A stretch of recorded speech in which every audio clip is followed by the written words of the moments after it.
Hey quilters, it's Marianne Fontana. This is the quilt that I'm working on today, and I am using the Drunkard's Path, both the 7-inch and the 3.5-inch finished, to make the large and the small seagulls. So let's head over on. I want to show you how to put the blocks together, and then we're going to do some quilting. So I call the quilt the Drunkards Seagulls, which I think is appropriate. I'm using the Drunkard's Path, and I'm making seagulls out of it. So let me show you just this is actually the pattern, and it consists of 6 large seagulls and 8 little ones. And actually the 8 little ones finish into the same size as one large. This uses a 7-inch Drunkard's Path, which finishes at 14 inches, and each of these finish it at 7. When you sew 4 together, you get a 14 by 14-inch block. It is set on point and it just fits beautifully. The overall size is 40 inches high and 58 inches wide. So I used the 3.5-inch Drunkard's Path, the 55070, and I used the 55034, which is the 7-inch, and the only difference in them is the size. Okay, so one makes the large and one makes the small. So let's go to the mat, and I will show you how I cut them and laid them out. I've laid both of the die boards down, as you can see, and I've actually put the fabric and it's been cut. But just in order to make one seagull block, you need 1 layer of the blue and 1 layer of the gray. And all I did was lay a 16 3/4 by 8.5-inch piece across all the shapes on the large die. I put 1 layer of gray and 1 layer of the sparkly blue, and I got enough to make 1 block. Just so you know, you can actually make 4 blocks with 1/2 yard of fabric, because it's 8.5, and if you lay them across and lay them down at 16, basically you can get 4 cuts out of 1/2 yard, so you can make 4 blocks. So if you're trying to do the math, every 4 blocks you need 1/2 yard. For the smaller one, it's exactly the same process. It just uses a much smaller piece of fabric, and in this case it's 9 3/4 by 5-inch piece. I laid 1 layer of blue and 1 layer of the gray, and I cut enough pieces to make 1 small seagull. And in this case, if you count 5, 10, 15, 20, you can get 8 small seagull blocks in a 10-inch wide piece of fabric. So it's just slightly over 1/4 yard, because 1/4 yard would be 9 inches. So that's kind of the math, and this is enough for me to make 1 small and 1 large seagull. So here are the shapes. I just removed the die boards, and let's do the large one first. The assembly is exactly the same. So the first thing we need to do is separate our pieces. And I'm going to go ahead and start laying them out. I'm referring to my photo on my pattern, but I'm going to lay... Now, obviously, the sewing is the same, and we're going to sew 1 piece to 1 piece, but just let me show you first how we lay them out. First one gets laid like this once they're sewn together.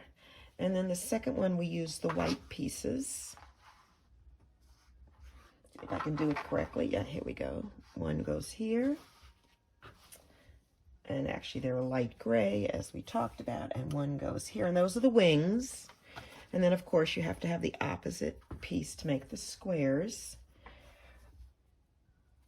Okay, and then let's make the tail section fits here. Tail section sounds like a jet plane. That is basically our seagull. Now the one thing that's missing from the seagull is the beak. I actually found a random shape I happen to have with these little triangle shapes, and I did put fusible web on the back first. These have all been fused, and I made these. You can hand cut them. The pattern does show directions on what size to cut and how to cut them, because I couldn't find a die to go with it. The most important thing, if you do nothing else, is sew these on before you put your blocks together. Now, for every 1 block, you need 1 beak, and it will only be sewn to one of the dark pieces. So you'll actually have a dark piece that has nothing, and you'll have a dark piece that has a beak. And then these two are exactly the same. So before you sew any pieces together, you're going to take your beak, match it up where the point is, so you know that's the center, fuse it in place, and stitch it down. You will make one of these for every block. In this pattern, since there are 6 large seagulls, you'll make 6 for the large ones, and then we actually have another little pattern to make the small ones. And truth be told, what I did is I made the big ones and I just cut it off where I thought it would go. But we do have the complete measurements and the size of what it should be for when you make the smaller one on the pattern. But I just cut them off where I thought they'd look good. But the process is the same, whether you're sewing the large one or the small one. You'll always put 1 beak for a set, and you're going to make 6 large and 8 small. The assembly is the same for both. These are put together exactly the same. The only difference is going to be they're going to be a lot smaller. So I'm going to go to the sewing machine and show you how to put the curved Drunkard's Path block together simply and easily. And we're going to ignore this one for a moment and assume we did it. And I'm going to just show you how to sew curved pieces together for both the large and then the small. Ready to sew the 2 curved pieces together, the outer and the inner part of the circle. Everybody has a different technique. I prefer to have the inside curved piece, which is, I guess, the smile, as they say, at the bottom. Some people swear by putting it on the top. I just don't get it. But anyway, you'll have to do what suits you best. I'm going to show you what suits me best. I always start the same way. I will take both curved pieces and I will set them like this, and I will put it under my machine and take 1 or 2 starter stitches just to get it started. And now my needle is down. Now I'm going to straighten this piece out. Look at how nicely that straightens. And I'm going to put this piece on top and tug a little. I'm going to stretch the top piece as I go in. I'm going to straighten the bottom piece. See that little notch? My goal is to have these 2 notches match. So let's see how we do. And this is not pre-recorded. I'm doing it live. So here we go. Actually, I'm going to set my stitch length. I like it at 2.75. It's set up at a default of 2.5. See the way I'm stretching it? I'm straightening this and I'm pulling that. And it almost sews like a straight line. And I'm kind of watching. Look at that. If I keep going the way I am, I'm going to nail that point. So let's just do a little more. Okay, here I go. Let's see, there's the point. See it? Right there. And it's right here. It's right on top. See?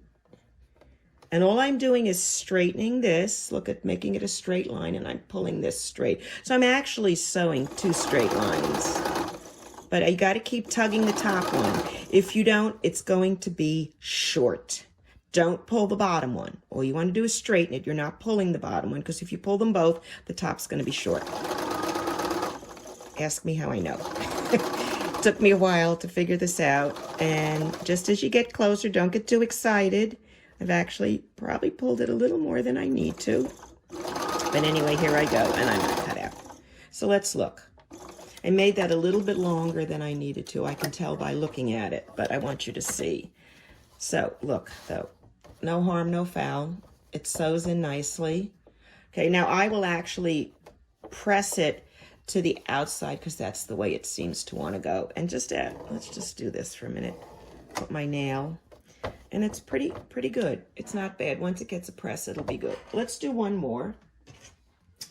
And let's do the white background at the bottom, and we'll do the blue sparkle at the top.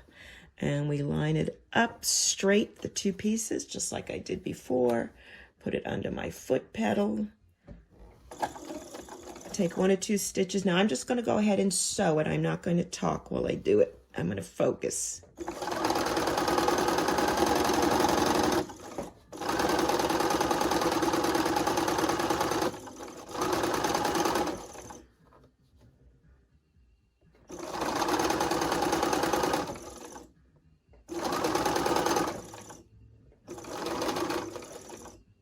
Now that's perfect.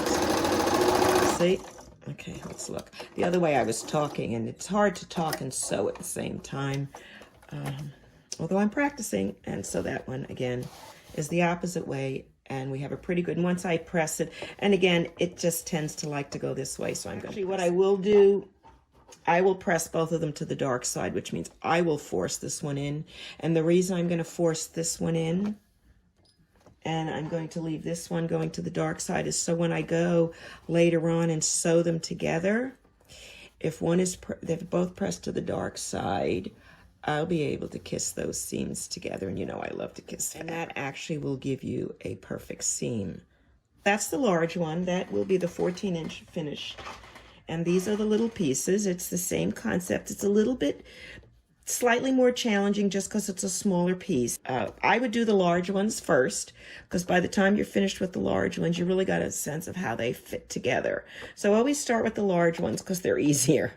And then you kind of get your sense, you get your groove, if you will, and you'll be able to do much better on the smaller ones. And I will go slower on the small, because it's just, you know, a lot less stitches, and I just nailed the corner, so I'm happy.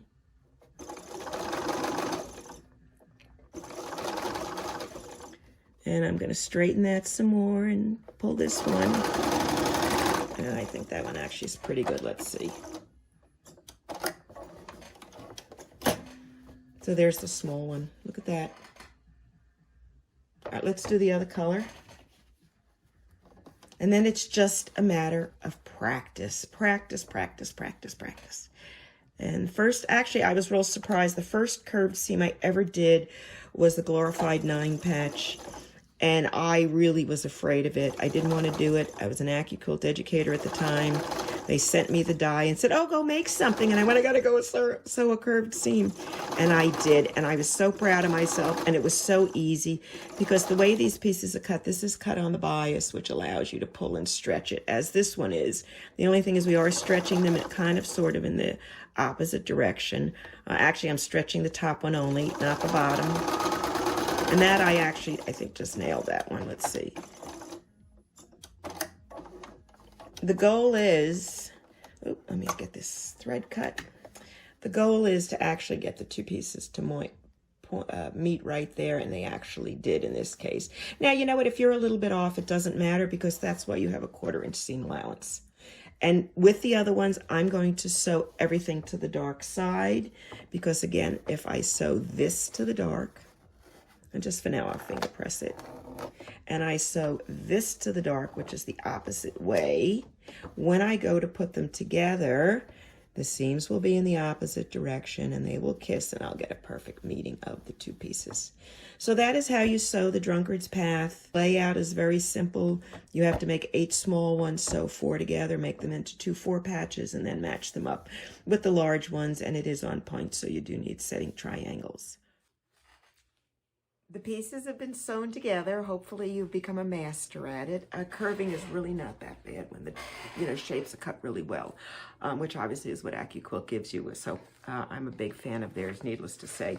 Anyway, this is the finished quilt. Just to remind you, you're going to make 6 large blocks, 6 large seagulls, 8 small ones. You're going to sew the 8 small ones into 2 blocks, 4 each, in a 4-patch, and you do need setting triangles. Now, you can either purchase the new setting triangle 12-inch from AccuQuilt, which is the 55554, or you can cut them out the way I did because they weren't available then. And in order to cut the setting triangles out for the corners, you need 2 10 3/4-inch squares cut in half. Diagonally, of course. And then you'll get 4, 1 for each corner. And then you need to cut 2 21 1/4-inch squares and cut them diagonal and diagonal again, so you get 1/4 square triangles. You will get 8. You only need 6.